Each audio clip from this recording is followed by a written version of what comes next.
Haleluya, haleluya, haleluya. Ndabinginze mu izina rya Yesu Kristo, ntabwo twigeze dukurikira Yesu ngo dukoze isoni.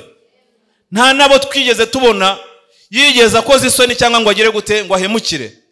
Ariko biradusaba kugera ku rwego, kuzamuka twagera ku rwego rwo kuvuga ngo ibi ngibi Yesu arabishoboye, ibi ngibi Yesu abifitiye ubushobozi. Haleluya. Ubutumwa bwiza bwa Yesu Kristo bwanditswe na Luka.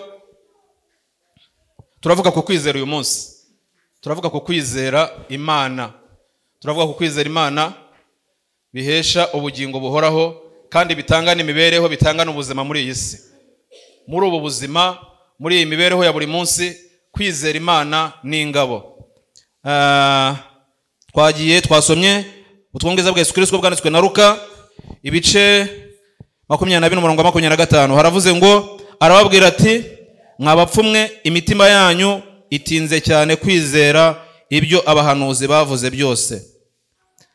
Arababwira ati, mwabapfumwe, imitima yanyu itinze cyane kwizera ibyo abahanuzi bavuze byose. Twagiye muri Matayo ibice 8:13. Ubutumwa bwiza bwa Yesu Kristo bwanditswe na Matayo ibice 8:13. Haravuze ngo 8:13, Yesu abwira uwo mutware ati, nuko genda bikubere nk'uko wizeye. Umugaragu we akira uwo mwanya. Yesu abwira uwo mutware ati, nuko genda bikubere uko wizeye. Umugaragu we akira uwo mwanya. Matayo 9:28. Ubutumwa bwiza bwa Yesu Kristo bwanditswe na Matayo 9:28. Kwihuta vuba vuba. Ageze muri iyo nzu izo mpumyi ziramwegera. Yesu arazibaza ati, mwizeye ko mbishobora? Ziramusubiza ziti, ye databuja, turabyizeye. Mariko 5:36. Mariko ibice 5:36. Nagereza gusoma vuba vuba. Mariko ibice 5:36 haranditse ngo, ariko Yesu ntiyabyitaho, abwira umutware w'isinagogi ati, witinya, izere gusa. Ariko Yesu ntiyabyitaho, abwira umutware w'isinagogi ati, izere gusa. Abaheburayo 11 umurongo wa 9. Abaheburayo ibice 11. Abaheburayo ibice 11 umurongo wa 6. Abaheburayo ibice 11 umurongo wa 6. Ariko utizera ntibishoboka ko ayinezeza, kuko uwegera Imana akwiriye kwizera yuko iriho igororera abayishaka. Abaheburayo 11:6. Ariko utizera ntibishoboka ko ayinezeza, kuko uwegera Imana akwiriye kwizera yuko iriho ikagororera abayishaka. Abaroma ibice 10 umurongo wa 9. Abaroma ibice 10 umurongo wa 9. Niwatuza akanwa kawe yuko Yesu ari umwami, ukizera mu mutima wawe yuko Imana yamuzuye, uzakizwa. Niwatuza akanwa kawe yuko Yesu ari umwami, ukizeza umutima wawe yuko Imana yamuzuye, uzakizwa. Turimo turagera ku musozo ariko turacyasoma Mariko 11 umurongo wa 24. Mariko 11 umurongo wa 24. Nicyo gituma mabwira nti, ibyo musaba byose mubishyizeho umutima, mwizere yuko mubihawe kandi muzabibona. Nicyo gituma babwira nti, ibyo musaba byose mubishyizeho umutima, nimwizera yuko mubihawe kandi muzabibona. Haleluya. Hari indi mirongo yindi turi busome, ariko reka tube turekeye aha ngaha. Ariko uyu munsi ndashaka kuvuga ku kwizera Imana ifite iki? Ifite imbaraga. hari imirongo myinshi ivuga ku kwizera Yesu, hari imirongo myinshi ivuga ku kwizera Imana dushobora kuvugaho. Ariko ndashaka kukubwira ngo kwatura gusa ko Yesu ari umwami, kwizera ko Yesu ari umwami ukabyatuza akanwa kawe, ibyo bishobora kuguhesha gukira, bishobora kuguhesha ubugingo buhoraho. Rero muri uru rugendo, muri iyi nzira, abakristo dukeneye kwizera Imana. Abantu tubana, abantu dusengana muri uyu muryango dukeneye kwizera Imana tukagera ku rugero ruvamo gushidikanya.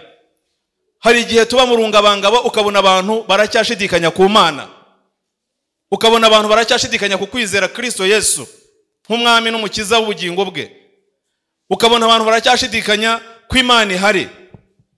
Ariko ndashaka kubatangariza muri uyu mugoroba ko ni wizera Imana, nugirira Imana icyizere. Twagiye tubona amagambo menshi atandukanye y'abantu bagiye bizera Imana. Harimo abari abarwayi, harimo abari impumyi, harimo abari bizereye abandi. Murabona uriya mutware w'abasirikare yizereye umukozi we gusa. Kwizera ati, aramubwira ngo Kristo Yesu, nzi neza ko uri umwami, nanjye iyo ntegetse umwe mubo nkoresha, mu basirikare nyobora, icyo mutegetse agira gute aragikora.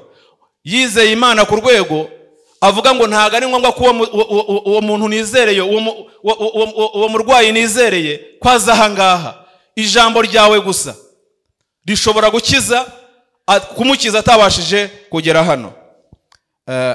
Amatara ya Jide ndabona ari atoroshye, bari abantu bahagarara hano imbere kenshi arabazonga, ariko ndagerageza. Ntago turi butinde cyane, ariko ndifuza ko Imana iduha imbaraga, ndifuza ko abantu dusengana, ndetse niba nawe uri umushyitsi, Imana iguhe umugisha, ndetse niba nawe uri umushyitsi ko uzamuka ukagera ku rwego rwo kwizera Yesu, ku buryo akubera ubugingo, ku buryo akubera ubuzima, ku buryo amatara ya Jede ntago yoroshye, ariko ndihangana.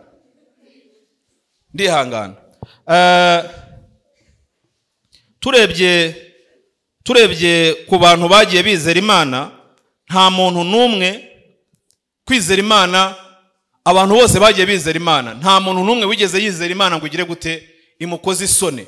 Nta muntu n'umwe wigeze yizera Imana ngo imutererane, ntago bibaho. Gusa ikibazo kirabaza ngo uranyizeye, umfitiye icyizere? Imana irakubaza ngo urayizeye, ufitiye icyizere? Abageze kuri Yesu barwaye, icyo yabanzaga kubabaza, yarababazaga ngo murizeye? Abageze kuri Yesu bapfushije, yarababazaga ngo murizeye, muranyizeye? Abageze kuri Yesu bafite uburwayi bw'igihe kirekire, turabaza abamaze imyaka 38 barwaye, abamaze 12, abamaze igihe, abapfuye, icyo yababazaga yarabazaga ngo murizeye? Ariko Yesu turamwizeye, Yesu turamwizeye, tumufitiye icyizere. Ndagusabira, ndakwinginga muri uyu mugoroba kugira ngo ugirire icyizere Kristo Yesu. Hari igihe waba utekereza ibyo ngibyo bimaze iminsi bikuremereye, ibyo bimaze iminsi bikubereye umuzigo, ibyo bimaze iminsi bikubereye umutwaro, waba utekereza ko nta bushobozi afite. Ariko arimo arakubaza muri uyu mugoroba ngo urizeye? Nukuri niba wizeye, muri uyu mugoroba uratahana igisubizo cy'ikibazo cyawe. Niba wizeye Imana, muri uyu mugoroba uratahana igisubizo cy'ikigeragezo umaze iminsi kikuremereye. Haleluya, haleluya, haleluya. Ndabinginze mu izina rya Yesu Kristo, ntago twigeze dukurikira Yesu ngo dukoze isoni. Nta nabo twigeze tubona yigeze akoze isoni cyangwa ngo agire gute ngo ahemukire. Ariko biradusaba kugera ku rwego, kuzamuka tukagera ku rwego rwo kuvuga ngo ibi ngibi Yesu arabishoboye, ibi ngibi Yesu abifitiye ubushobozi. Haleluya. ndabinginze mureke dukore tugire ku rwego rwo kwizera Kristo Yesu.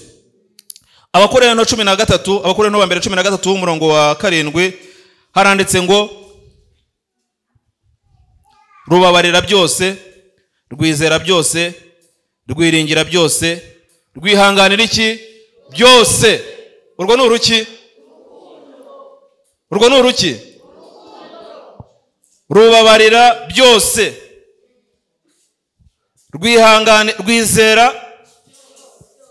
rwizera, rwiringira, rwihanganira. Imana iduha urukundo mu izina rya Yesu Kristo. Imana niduha urukundo nta muntu n'umwe tutazagirira imbabazi. Urwego rwo rwose yaduhemukiraho, urwego rwo rwose yadukoreraho amakosa, ntago dushobora kugira gute tuzamugira imbabazi. Kandi tuzagira gute? Tuzongera tumugirira icyizere. Yego, rwizera byose, rwiringira byose, rwihanganira byose. Nta kintu na kimwe umuntu wizeye Yesu, nta kintu na kimwe umuntu wizeye Imana adashobora kugira gute? Adashobora kwihanganira. Biradusaba kugera kuri urwo rwego rwo kwizera Yesu ku buryo dushobora kwihanganira bagenzi bacu. Hari igihe uvuga ngo uriya sinamubabarira ibyo yankoreye, uburyo yampemukiyemo, ntago nshobora kugira gute?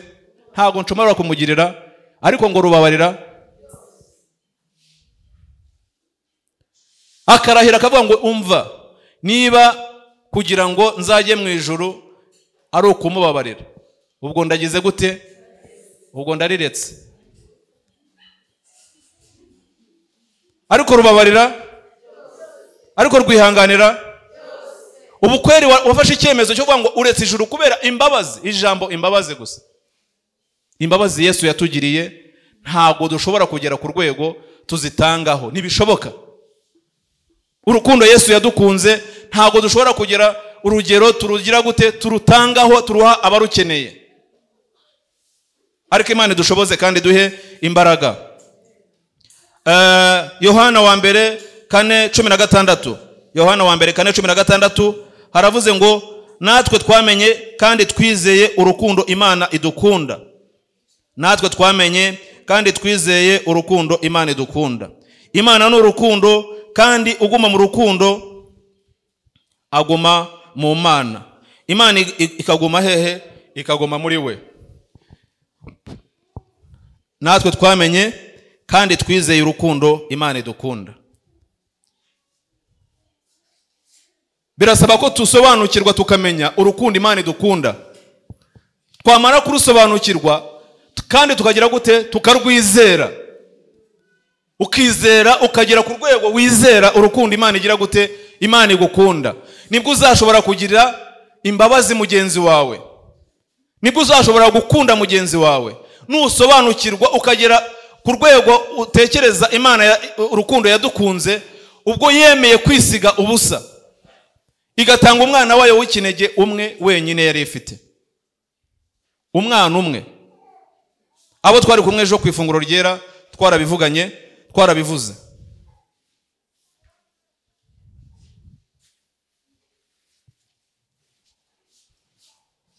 Imana itanga umwana wayo w'ikinege Kristo Yesu wenyine. Ni urukundo rurenze, abavuga iby'inkundo barwita agape. Imana itanga umwana wayo umwe w'ikinege. Wowe ufite abana 10, hari umwigisha uretse kudusura tubwira ko afite abana 10, uwamusaba umwe wenyine ntago yamutanga. Nukuri ntago yamutanga. Nawe ntago wamutanga Sylvie. Ibaze umuntu ufite abana 10 ariko akaba atatanga umwe, ariko Imana iremera itanga umwana yari ifite umwe wenyine. Ubwo mu ijuru habaga inama kugira ngo harebwe umuntu ushobora gucungura umwana w'umuntu.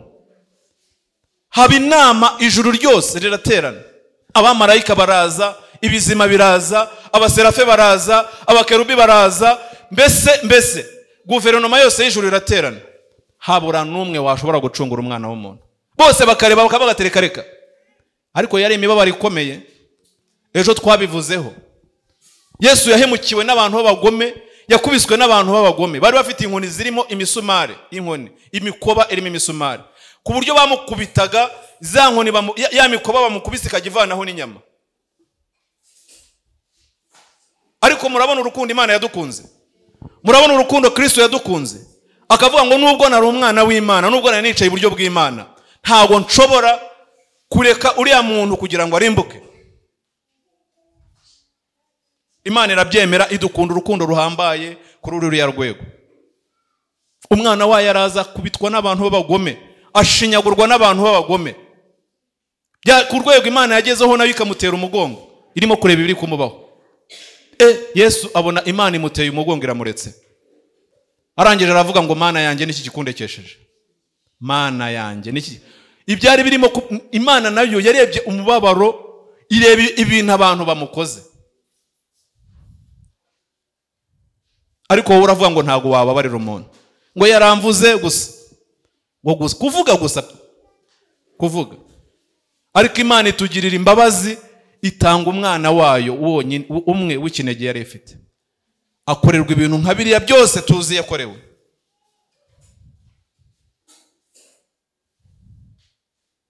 Ku musaraba baramubamba, kandi abambwa mu buryo bubi cyane. Umusumari abafundi bari hano barabizi, menye wari hejuru ya 15 mu biganza pa. Ariko Yesu yarababaraga, ndashaka kubabwira ko yababaraga, agataka.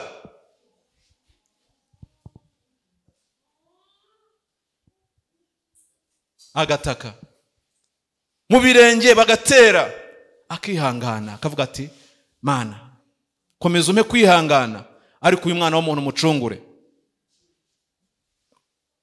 Misiyo yanzanye nyisohoze. Abantu twari kumwe kwigaburira ryerejo twarabivuze, twagiye tubivugaho amagambo menshi. Nawe niba utagiuza kwifunguro ryera, ndagukangurira ndakwibutsa kugira ngo ujye uzurizaho, tuba dufite ibihe byiza.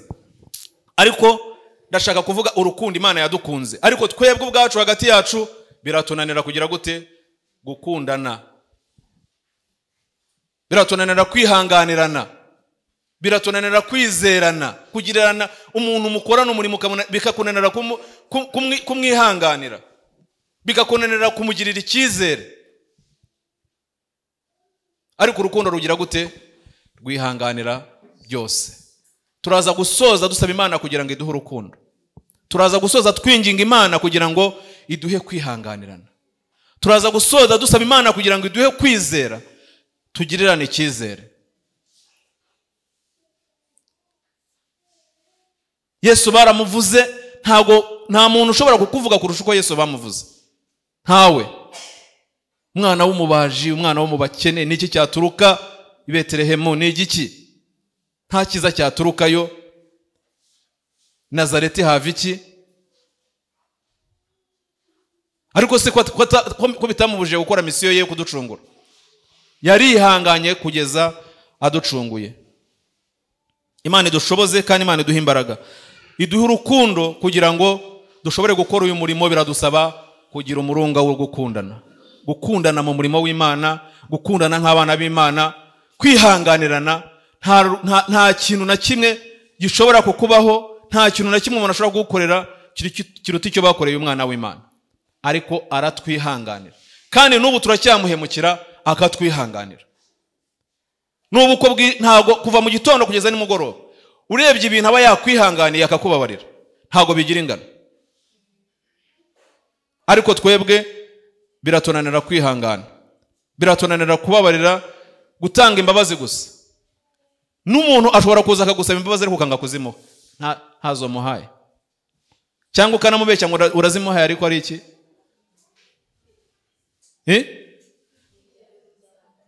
Ari ukwiyerurutsa. Imana itubabarira kandi duha imbaraga kugera ku rukundo rwo gukunda n'abantu batwanga. Yego, n'abantu batadukunda itugeze ku rwego rwo kugira gute? Rwo kubakunda. Ibyakozwe n'intumwa 16:31, ijambo riravuze ngo baramusubiza bati izera umwami urakira ubwawe n'abo mu rugo rwawe. Izera umwami Yesu urakira n'abo mu rugo rwawe. Aba ni babagabo basigaye bakorera Imana, basigaye bakorera Yesu amaze gusubira mu ijuru, ba Pawulo na Yohana. Erega niba twemereye Imana ikadukoresha, natwe dushobora gukora ibirenze ibyo bari abagabo bakoze, sibyo mushumba? Imana ishobora kudukoresha ibirenze ibyo bakoze, ariko birasaba ko tugira gute? Ko tuzamuka tukagera ku rwego rwo kwizera Kristo Yesu. Biradusaba ko tuzamuka tukagera ku rwego rwo kugirira icyizere Yesu, atari ibintu by'amagambo mw'abantu, atari ibintu byo kuza ngo dusirimbe. Gusirimba ni byiza, kuririmbira Imana ni byiza, kubyina ni byiza, ariko havuyemo kwizera Yesu, havuyemo kwizera Imana, tuba turimo kugira gute? Turimo kuruhira ubusa. Reka tubishyiremo kugirira Imana icyizere. Nta kintu na kimwe, nta hantu na hamwe Imana idashobora kukukura, nta hantu na hamwe Imana idashobora kukugeza, nta hantu na hamwe Yesu adashobora kukugeza, nta hantu na hamwe adashobora kugukura, ariko biragusaba kumugirira icyizere. Biragusaba kumugirira icyizere. Nagiye nsoma, nagiye ndeba abantu benshi bagiye bafata icyemezo cyo kwizera Imana mu bihe bigoye, kandi nubwo byabaga bikomeye Imana ikagira gute? Imana ikabatabara. Kandi naho itagira gute? Naho itagutabara, icyangombwa nuko upfa uyiringiye. Kare nahoze nsoma mu ntumwa za Yesu, urupfu zagiye zipfa. Petero wari inshuti ya Yesu, bamubambye bamucuritse. Hari uwo nasomye ngo bamuvanyeho uruhu, baramushishuye umubiri. Bamaze kumushishura umubiri wose, baramureka. Nyuma y'iminsi 3 nibwo yapfuye. Baramukuyeho uruhu umubiri wose. Intumwa imwe gusa yapfuye ishaje ni Yohana wenyine. Ariko nawe nahoze nsoma babuze icyo bamukora. Yohana uriya ngo bamushyize mu ngunguru y'amavuta, kubera ko Yesu yari yaramuvuzeho. Ngo bamushyize mu ngunguru y'amavuta, bamaze kumushyira mu ngunguru y'amavuta, barayicaniriye koko, bamushyiramo. Barangije bamuvanyemo, yari umusaza ngo avamo ari umusore. Haleluya. Yari umusaza avamo ari iki? Ari umusore. Bagera ku rwego buri icyo bakora, uko babigenza, barangije baramufata bagira gute? Bamujyana ku kirwa Ipatimo. Baravuga bati azicirwe, ngo habaga y'amasazi mabi cyane. Ku kirwa, ahantu hatagerwa n'abantu, hatagerwa n'iki. Barangije bamujyanye ku kirwa Ipatimo. Ku kirwa niho yandikiye izi nzandiko z'ibyahishuwe, n'urwandiko rwa mbere rwa Yohana, n'urwa kabiri n'urwa gatatu. Bamujyanyeyo, noneho agirana ubusabane n'Imana, agira ihishurirwa, arerekwa, abona ibingibi, abona iki gitabo cy'ibyahishuwe. Haleluya. Ariko narebye ukabona bose baravuga bati, umuntu akihitiramo urupfu ari bupfa, akavuga ati ngewe ntimumbambe nk'umwami wanjye. Umwami wanjye mwamubambye ahagaze, ariko ngiye mumbambe muncuritse. Murumva urwego umuntu aba ariho rwo kwizera Imana, ariko wowe akantu koroheje kakugeraho ukabyemera. Amagambo gusa yonyine agutandukanya n'Imana. Undi baramubwira bati byimwihakane, numara kumwihakana ntacyo tukugira. Arangira avuga ati aho kugira ngo mwihakane ni munyice, ko tugiye kukwica tukubambye nkuko umwami wawe twamubambye. Ati hoya, mwimbamba nkuko mwabambye umwami wanjye, ngewe ni munshurike.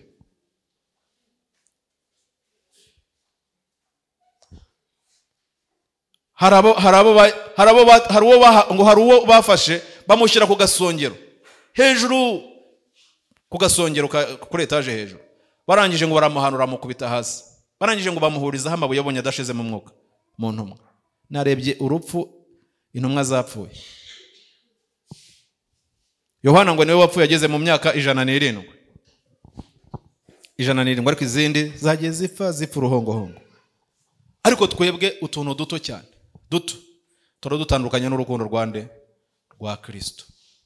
Mwakihanganye tukamwikomezaho, mwakwihanganye tukamukorera dushyizemo akabaraga, mwakwihanganye tugakorera Imana dushyizemo imbaraga. abandi barashishikaraga. Umva, bamwe bagiye bagwa, hari abaguye muri Isiraheli, hari abona abonye baguye mu Buhinde, hari abona abonye baguye mu Burayi, hari abona abonye baguye ahantu hagiye hatandukanye muri ziriya ntumwa za Yesu. Barimo bagira gute? Barimo bavuga ubutumwa. Ariko twebwe biroroshye, turimo turavuga ubutumwa, nta muntu utubuza. Ariko kiriya gihe byari bikomeye, ariko bakihara bakiyahura, bakavuga bati nubwo ndi bubizire ariko ndavuga Imana, nubwo ndi bubizire ariko ndavuga Yesu.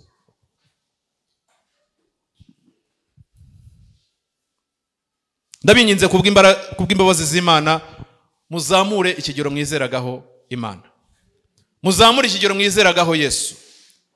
Azadushoboza gukora ibirenze ibyo bene data bakoze, azadushoboza gukora umurimo kurenza uko bariya bakoze, kubera yuko hari igihe bakoze umurimo mu gihe gikomeye, mu gihe cy'akarengane, mu gihe abantu badashaka ko hari umuntu wumva inkuru nziza y'ubwami bw'Imana.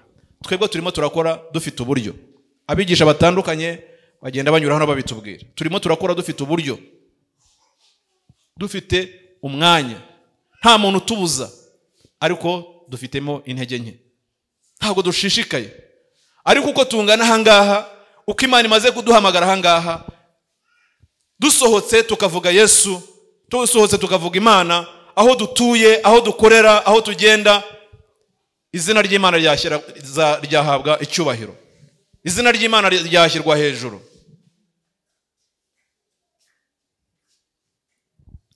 Ariko ndimo ndavuga ngo twizere Imana ku kigero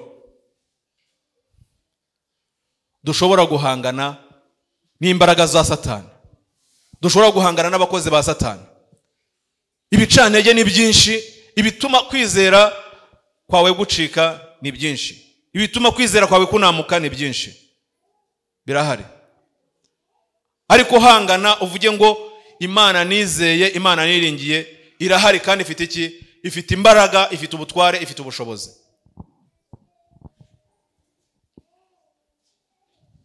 Imana twizeye ifite imbaraga, Imana twizeye ifite ubushobozi.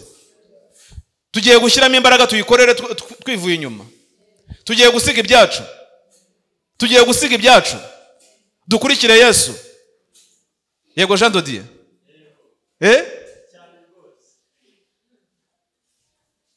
Turimo turahangana n'imbaraga z'umwijima, turimo turakora mu isi ya Satani, ariko Imana iduhaye imbaraga, Imana iduhaye ubushobozi. Ndimo ndasenga Imana, ndimo ndinginga Imana kugira ngo Imana itukuzuze imbaraga z'Umwuka Wera. Nta kindi cyashoboje abakozi b'Imana, nta kindi cyashoboje bariya batubanjirije, nuko bari buzuye imbaraga z'Umwuka Wera. Nagiye nsoma mbere yuko buzuzwa imbaraga z'Umwuka Wera, mbere yuko bahabwa imbaraga z'Umwuka Wera, nabo bari bameze nkatwe, bacikaga intege nkuko natwe tuzicika, basubiraga inyuma nkuko natwe dusubira inyuma, bagatinya guhamya. Murabyibuka imbere y'umuja Petero yaravuze ati ntago uwo muzi. Uwo ntawe nzi. Yesu baramubaza, wewe ntago wari kumwe nawe, wewe ntago umwe mu bigisha batereka reka. Ariko yaratarahabwa imbaraga z'Umwuka Wera. Ndakwingingira kugira ngo ugerageze gutitiriza Imana, ugerageze gusaba Imana iguzuza imbaraga z'Umwuka Wera. Nibwo ibyo byose turimo duhangana nabyo, ibyo byose turimo turwana nabyo, by'urukundo rukeya, byo kutizera Imana, byo gucika intege, nibwo byose tuzagira gute? Tuzabishobozwa. Haleluya.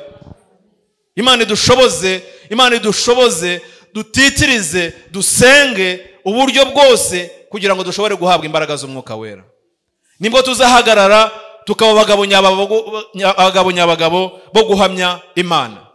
Nibwo tuzahagarara tukavuga ngo wa wundi mwishe mukamubamba ni ukoze ibingibi. Ariko ubu ngubu Imana iragukora n'igitangaza, kucyatura guhagarara hanga ukabivuga bikakunanira. Biragusaba imbaraga z'Umwuka Wera kugira ngo ushobore guhangana n'ibintu bica intege abagenzi. Ibintu binaniza abagenzi ni byinshi. Abantu baratinya guhamya aho bakorera ngo batamenya ko ndi umurokore. sibyo Kristi? Abantu ntibatinya guhamya, baratinya. Ntagire umuntu umenya ko ngewe nsengera mu barokora, ntagire umuntu umenya ko ngewe ndi umukristo. Ugashaka kugira ngo tubimenye kuri umukristo turi hano. Dukeneye kuba abakristo bera imbuto. Imbuto nicyo kintu cya mbere gishobora gukura umurimo mu buryo budasanzwe n'ubwo utavuga. Iyo tuvuga imbuto tuba turimo tuvuga amaronje. Imbuto z'umwuka ni izihe? N'ibira byose twavuze, ni urukundo, ni ukwihangana, ni imbabazi, ni ugufasha, ni ukwirinda, ni ukwizera. Abantu bakabona ko turi ku rugero rukwiriye rwo kuba abakristo nyabo. Nkunda kubivuga kenshi, uku kwizera kugereranywa n'ingabo. Mu Befeso niko hatubwira, urwandiko Paulo yandikiye Abefeso.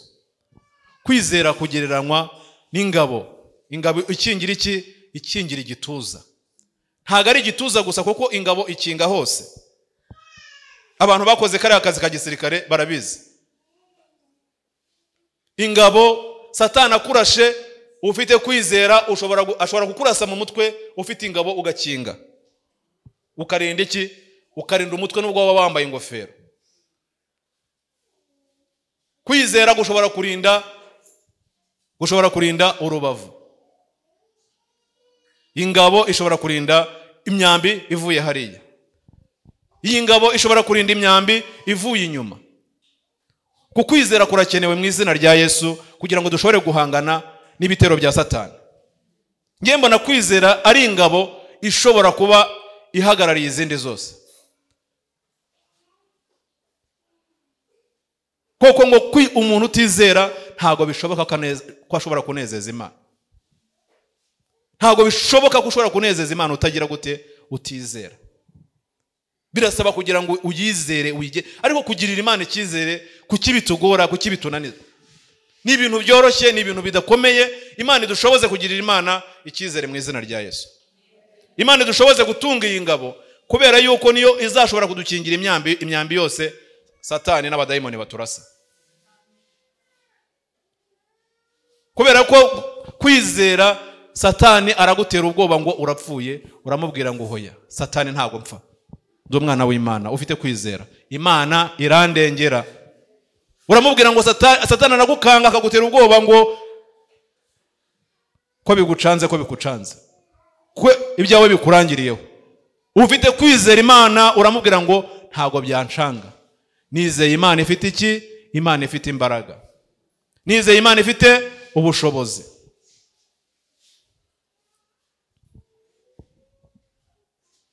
Imana idushoboze kwizera mu izina rya Yesu Kristo.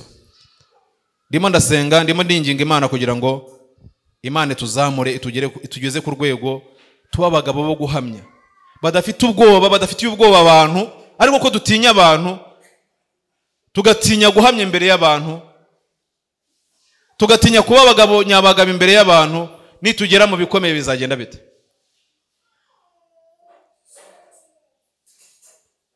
Imbere y'amabuye tuzashobora guhamya? Bapanze ikinundo cy'amabuye hariya yo kugutera ngo nutamwihakana aya mabuye aragushirira, nutamwihakana amabuye aragushirira. Ariko Imana idushoboze kandi Imana duha imbaraga. Guhera uyu munsi, guhera uyu mugoroba, dufata umwanzuro wo kuzajya twizera Imana ku rwego rutugeza mu bugingo bw'iteka. Tugirira Imana icyizere ku rwego abantu bose batubona bavuga bati bari abantu bizeye Imana nta gushidikanya. Bari abantu bizeye Imana nta guca hirya no hino. Imana idushoboze kandi tubashishe. Ndabasabye muhaguruke dusenge Imana.